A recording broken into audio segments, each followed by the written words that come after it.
You are looking at two jars of water, one crystal clear, the other murky brown. You would drink from the clear one without a second thought, but invisible inside that jar are pathogens that can hospitalize you by morning. This is the difference between clear water and safe water. And if you do not know how to close that gap, using nothing but a t-shirt, some charcoal, and a pot, you are betting your life on eyesight that has already failed millions. Every year in the United States alone, waterborne pathogens cause more than 7 million illnesses and over 100,000 hospitalizations. Not in remote villages. In this country, a boil water advisory hits a city, and most people still do not know what that actually means, because somewhere along the way we forgot that clear is not the same as safe. And what I am about to show you closes that gap entirely with nothing but the things you already own. Consider the water coming out of your tap right now. It looks perfect. No color, no scent, no visible particles. But what if I told you that the cleanest looking municipal water in America once killed more than 100 people and made over 400,000 violently ill in a single outbreak? In the spring of 1993, the city of Milwaukee sat on the shores of Lake Michigan with a water treatment plant that had just been upgraded. The water that flowed into homes was tested regularly. It passed every visual standard. And then, over the span of 2 weeks, the largest waterborne disease outbreak in United States history unfolded. It was not a flood. It was not a chemical spill. It was a microscopic parasite called Cryptosporidium, a single-celled organism that is invisible to the naked eye and smaller than a grain of sand. Cryptosporidium survived the chlorine disinfection that was supposed to protect the city. It slipped through a filtration system believed to be state-of-the-art, and the water itself never changed appearance. It tasted fine, smelled fine, looked fine.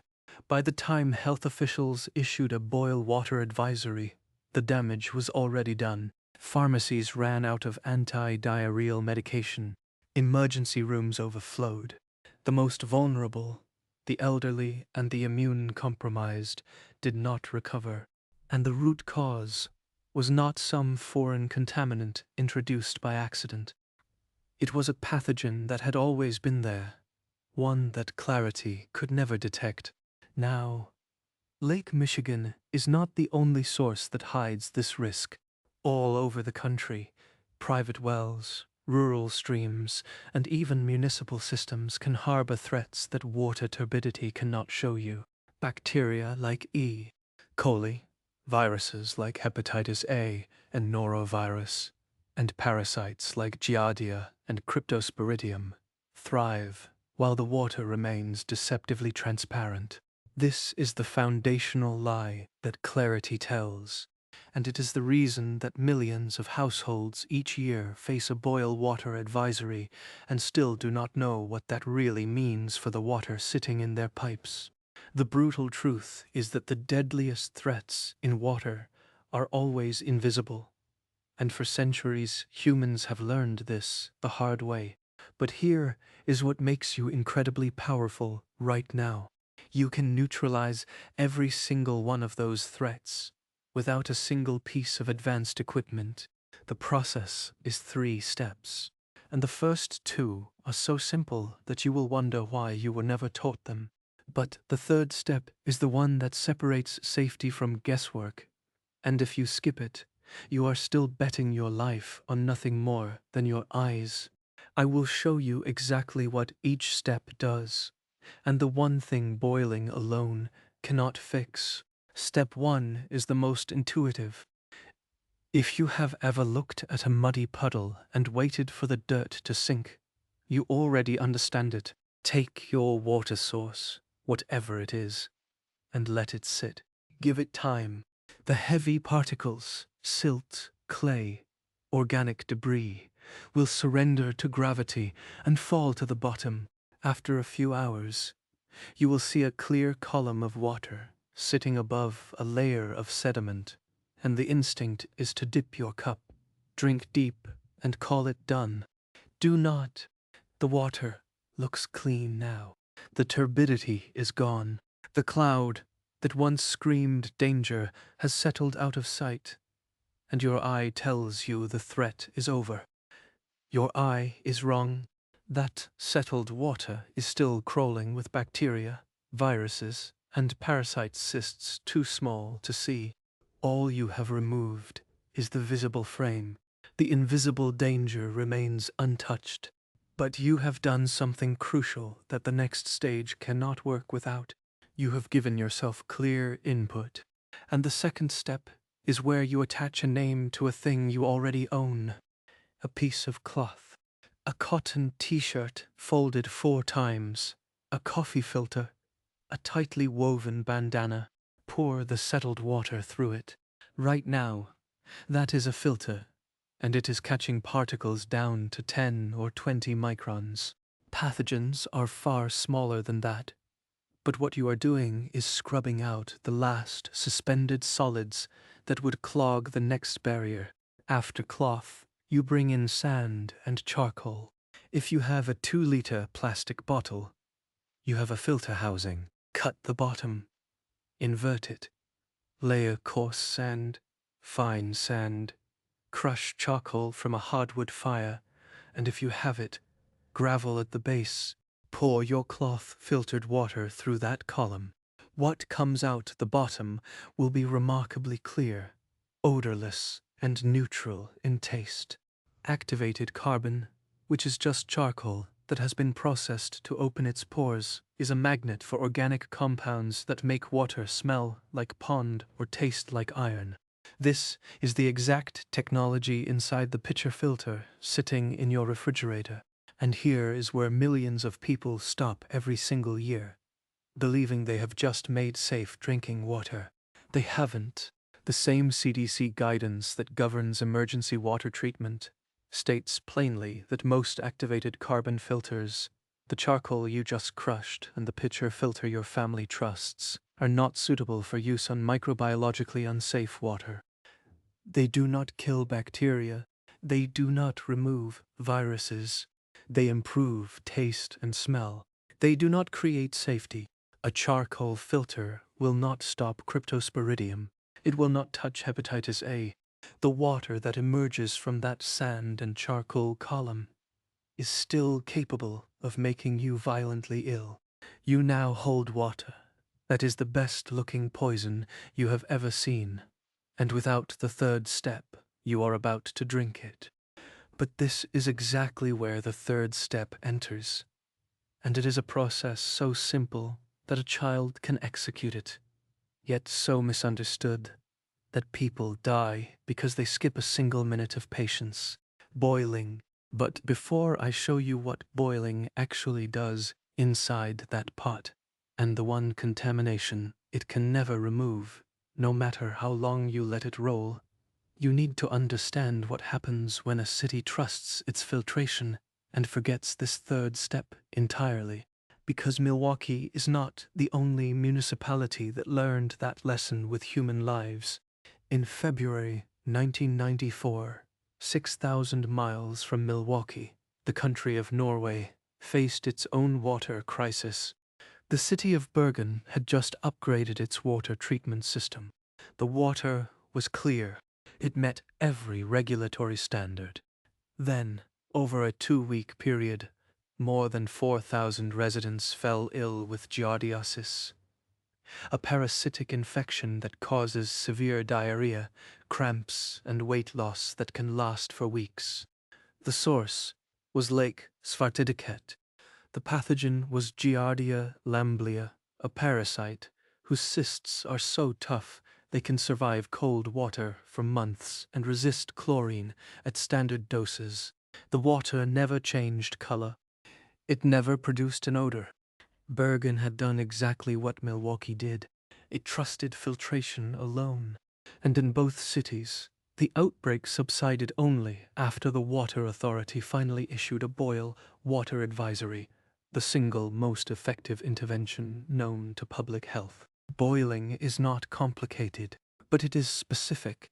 The New York State Department of Health, drawing on decades of epidemiological data, states the standard with absolute precision: a full rolling boil for 1 minute and cool before use. Not a simmer, not a few bubbles rising from the bottom. A full rolling boil, a surface that erupts violently into steam, churning the water so thoroughly that no pathogen can hide in a cooler pocket. At sea level, water boils at 212 degrees Fahrenheit. That is already above the thermal death point for every bacteria, virus, and parasite cyst that threatens human life. E. coli dies within seconds at 160 degrees. Hepatitis A is inactivated well below boiling. The real challenge is altitude. At 5,000 feet, water boils at 203 degrees. At 10,000 feet, only 194 degrees.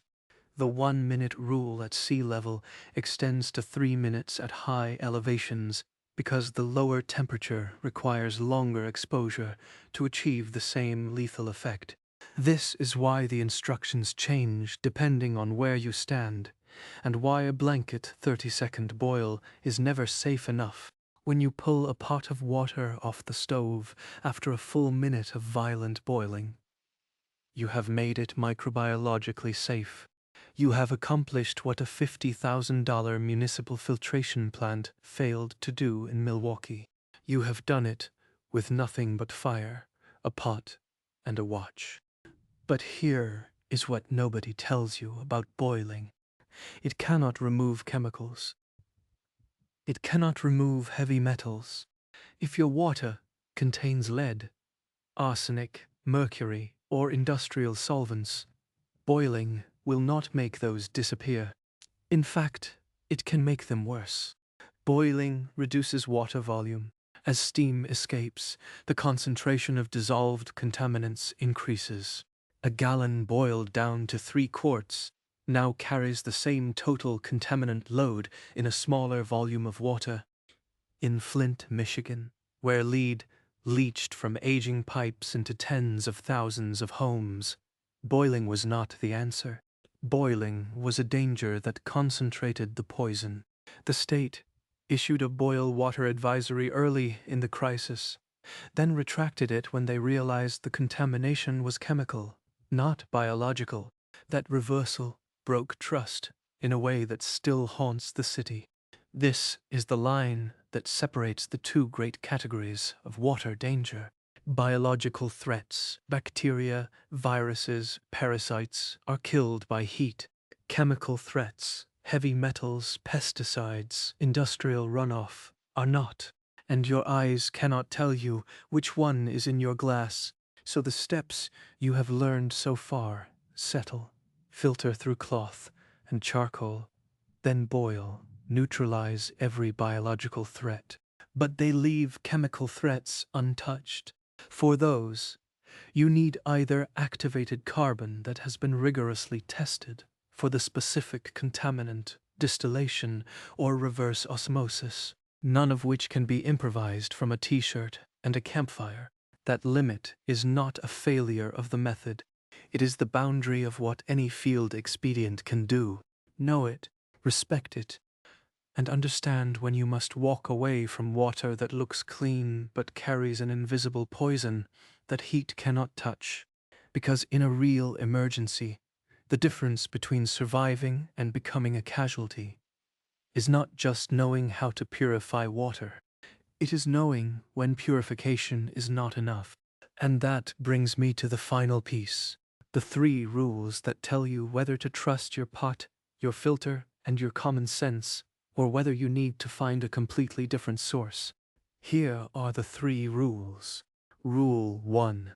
If your water comes from a natural source after an emergency, a stream, a pond, a lake after a storm, and you see no obvious signs of chemical pollution, no rainbow sheen on the surface, no industrial smell, then the 3-step method works. Settle, Filter through cloth and charcoal, then bring to a full rolling boil for at least 1 minute. That water is now microbiologically safe to drink. You have neutralized the exact same class of pathogens that killed people in Milwaukee and sickened thousands in Bergen. You did it without a treatment plant, without electricity, without buying anything you did not already own.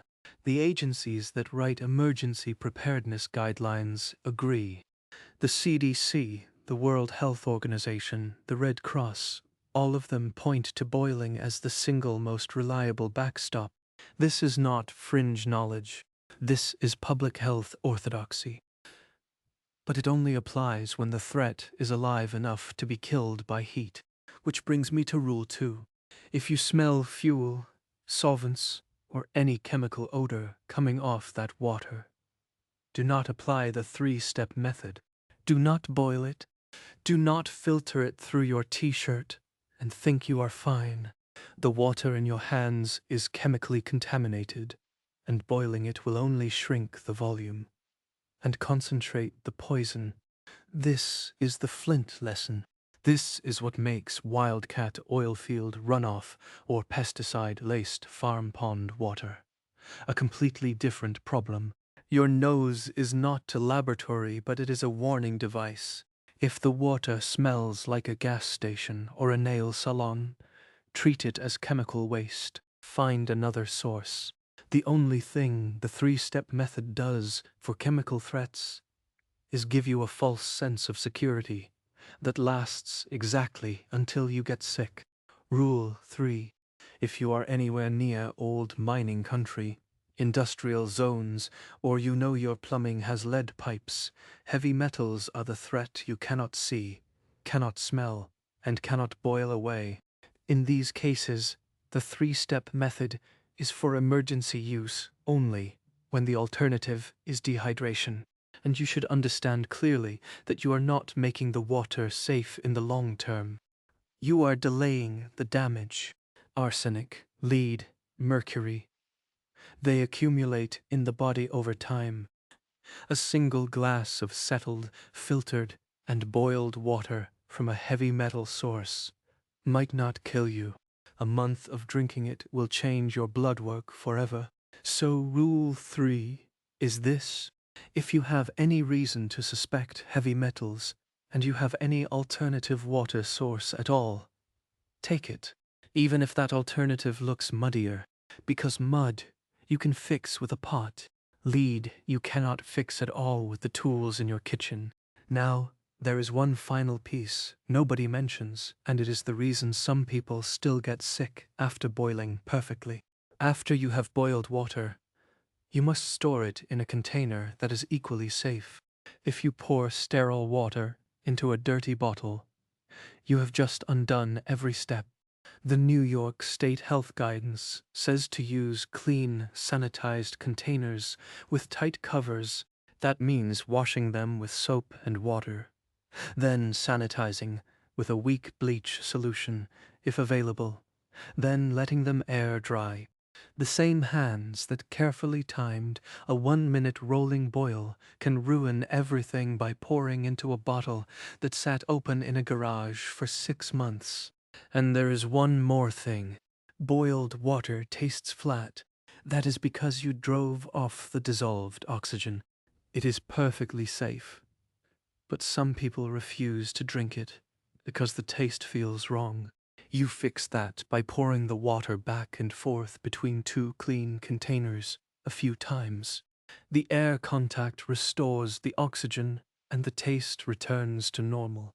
It is the simplest finishing step in the world, and it makes the difference between a family that stays hydrated and a family that rejects clean water because their tongue tells them it is dead. That covers the method, the limits, and the storage. You now know exactly how to turn a jar of murky, unsafe water into a jar of clear, drinkable water, using nothing but gravity, a piece of cloth, a bit of charcoal, and fire. But there is one question I get more than any other. What do I do to be ready before the water stops? The answer is simpler than you think. You do not need a basement full of gear. You need a pot, a heat source that works when the power is out. A few square feet of cloth, and the knowledge you now have. That is it. Not because the world is ending, but because water systems fail for reasons that have nothing to do with apocalypse. A water main breaks after a freeze. A treatment plant loses pressure. A flood crosses a well. These happen every year in this country. And when they do, the people who panic are the ones who never learned that clear is not the same as safe. You are no longer one of them. If this video gave you something real you can use, hit subscribe.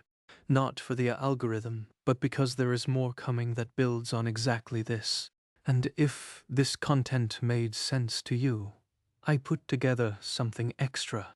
The link is in the first pinned comment. It is for people who want to go deeper, and I think you are going to want it. I will see you in the next one.